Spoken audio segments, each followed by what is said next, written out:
Mga idol, mahilig din ba kayo sa chicken curry kagaya ko? Tara, samahan niyo po kami ng aking nanay sa pagluto ng chicken curry sa aking kusina.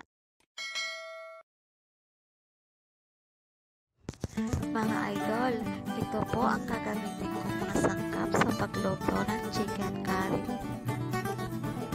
Meron po tayo ditong carrots, patatas, at bell pepper.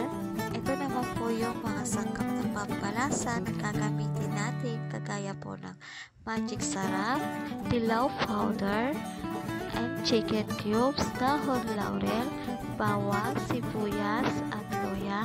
Kalamansi, kailangan din po natin yun para papaalis din po yun ng lansa ng ating chicken.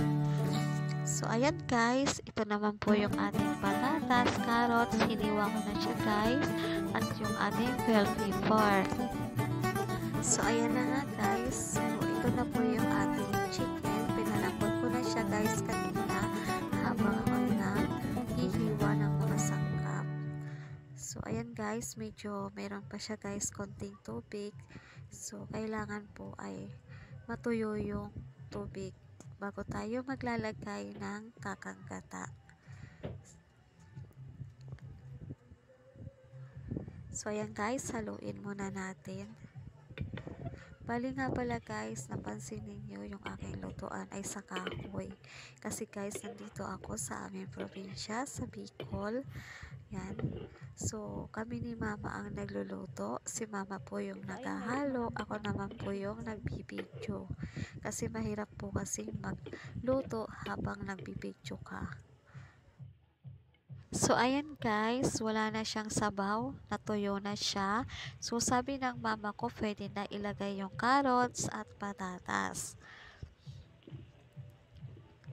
Alam nyo guys, na-miss ko tong ganitong magluto sa kahoy. So, sinulit ko talaga siya guys pag uwi ko ngayong New Year. So, ayan, bumabawi ako kay nanay. Kami nagluto. Parang ano na rin to guys na nagkaroon kami ng time ni mama at nagkaroon kami ng bonding. Ayan guys. So ayan. So ayan guys, pwede na po natin lagyan ng kakanggata. Kaya po yung aking pamangkin po ay naggata na siya ng coconut. So ayan guys. So ayan, nilagay na po namin yung kakanggata sa ating chicken.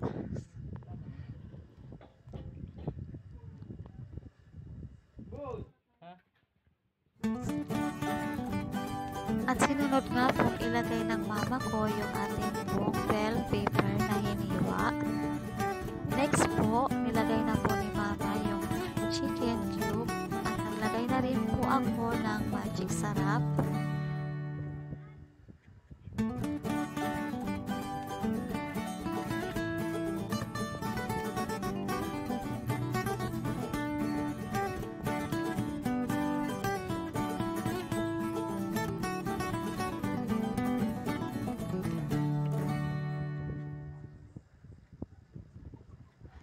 Naglagay din po ako ng kaunting asin at nilagay ko na nga rin po yung ating powder na dilaw para po magkaroon ng kulay yung ating chicken curry. So masarap yan guys sa ating chicken curry kasi healthy yan guys.